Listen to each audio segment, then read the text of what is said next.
महसूल मंत्री चंद्रशेखर बावनकुले ने कहा कि राज ठाकरे और उद्धव ठाकरे अब से ही पराजय की मानसिकता में हैं। कोतवालों के आंदोलन पर उन्होंने बताया कि 16 अक्टूबर को बैठक बुलाकर समाधान किया जाएगा।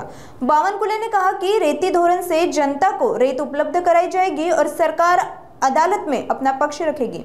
साथ ही उन्होंने महायुति की जीत का विश्वास जताते हुए कहा कि गठबंधन 51% मतों के साथ विजयी होगा। 36 दिवसापासून महसूल सेवक कोतवालांचं आंदोलन सुरू होतं। चतुर्थ श्रेणी द्यावी अशी मागणी होती, पण राज्यामध्ये चतुर्थ श्रेणी बंद करण्यात आली आहे, त्यामुळे ती मागणी पूर्ण होऊ शकत नाही। पण त्यांच्या ज्या बरोबरीच्या काही मागण्या आहेत, याकरता 16 तारखेला 11 वाजता मुख्य सचिव, मी आणि वित्त विभाग, नियोजन विभाग, सामान्य प्रशासन विभागाचे अधिकारी आम्ही बसून आणि महसूल सेवकाचे एक शिष्टमंडळ त्या ठिकाणी चर्चेला येणार आहे। त्यांचा जे काही प्रश्न मार्गी लावता येईल तो मार्गी लावण्याचा आमचा प्रयत्न आहे। नव्या रेती धोरणाला चॅलेंज केलेलं आहे हायकोर्टामध्ये, काय सांगणार? नाही, त्यामध्ये चॅलेंज करण्याचा काही प्रश्न येत नाही।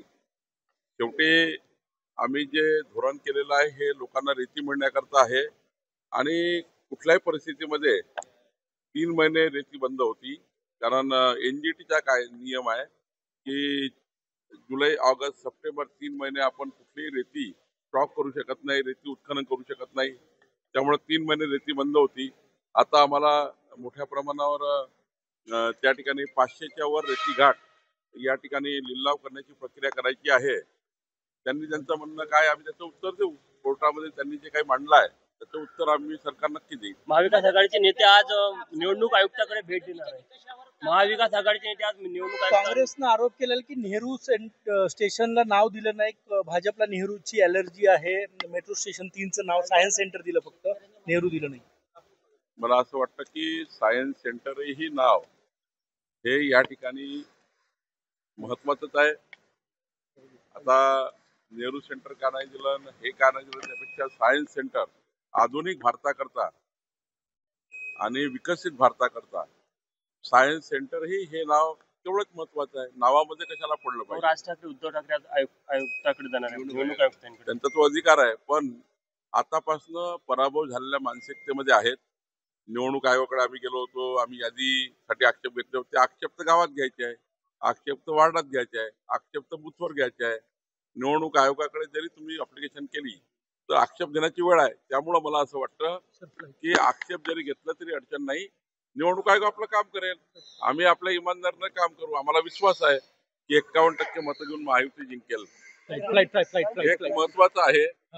महत्वाचं आहे, मी माननीय मुख्यमंत्र्यांना मागणी केली आहे, जिल्हा परिषद पंचायत समिती अधिनियमामध्ये सुधारणा करण्याची मागणी केली आहे।